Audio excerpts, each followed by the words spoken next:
السلام عليكم ومرحبا بكم في القناة ديالي. اليوم كما كتشوفوا معايا غنصوب مسمن بالتفاح. كنحتاجو هنايا 3 الحبات ديال التفاح متوسطين. كناخذ 3 كنقطعوهم دوائر وكنثقبوا هذا الوسط، كنحيدو داك العظم ديالهم.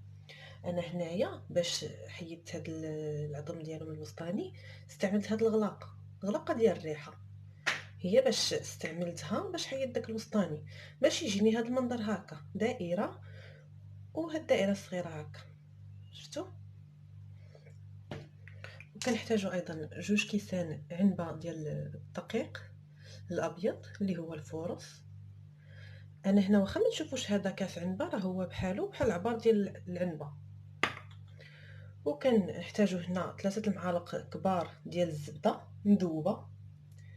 المعلقه اللي استعملت هي هذه. وهنا غنحتاجو معلقه صغيره ديال الخميره ديال الدار، ونص معلقه صغيره ديال الملح، واحد فانيا، وواحد خماره ديال الحلويات. وهنا كذلك غنستعملوا الزبده اللي غنديروها وسط المسمنه ديالنا، والسنيده كذلك. بقاو معنا تشوفوا الطريقه. اول حاجه غنديروها وهي غنغربلو الدقيق ديالنا، نغربلوه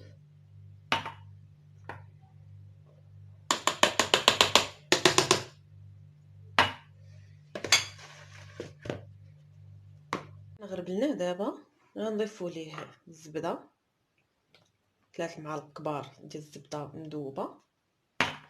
غنضيفوا ايضا المكونات الاخرى، ملح، خميره، خماره، وفانيا.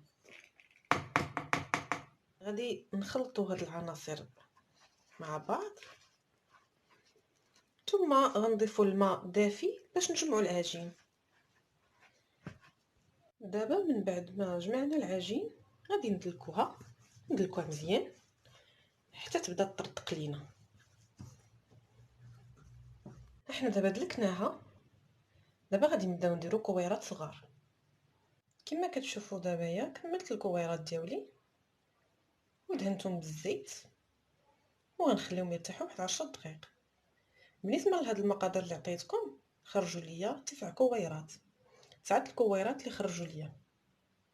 دابا غنغطيوهم بشي منديل ولا بلاستيك ونخليهم يرتاحوا.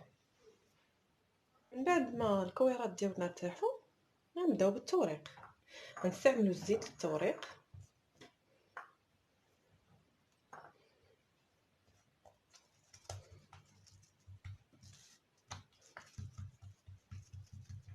غنورقوا العجين ديالنا مزيان كما كتشوفوا معايا هنا. من بعد ما ورقتها غادي نطويها على 4، نطويها هاد الجهه ونطوي الجهه الاخرى ونطوي الجوانب بجوج صافي. كنحصل على مربع بحال هكا، ونبقاو تنكملوا الكويرات ديالنا.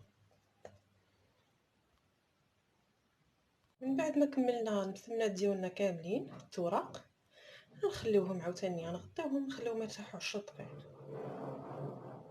دابا من بعد ما ارتاحوا لينا المسمنات ديالنا غناخدو الزيت باش غنورقو بيه حتى هويا. غنبسطو وحده،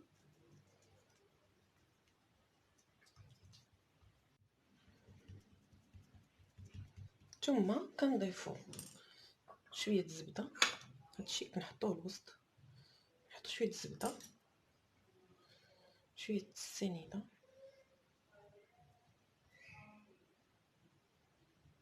شويه السنيده، وكنحطو تفاحه وحده الوسط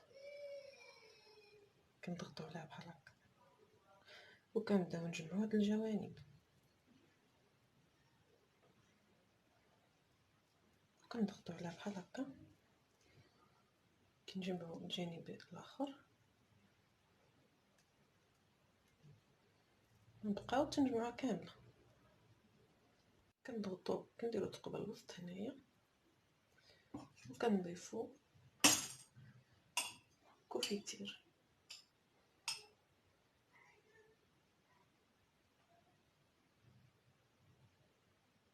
هنا في الوسط كنضيفو الكونفيتير وكنحطوها، كنستفوهم في اللاطه، كندهنوا اللاطه بالزيت وكنستفوهم، ثم كندخلوهم للفرن يطيبوا على نار مهيله. اللي عندها الفران ديال الضو تنقص درجه الحراره، تقدر دير طيبها على 200 درجه.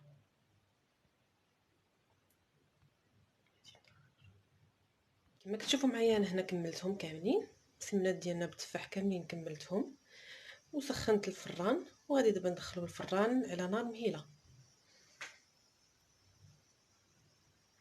من بعد ما السمنات ديالنا طابو ها هما واجدين، كيجيو زوينين وهشاش بزاف. انا نحلو وحده تشوفوها معايا،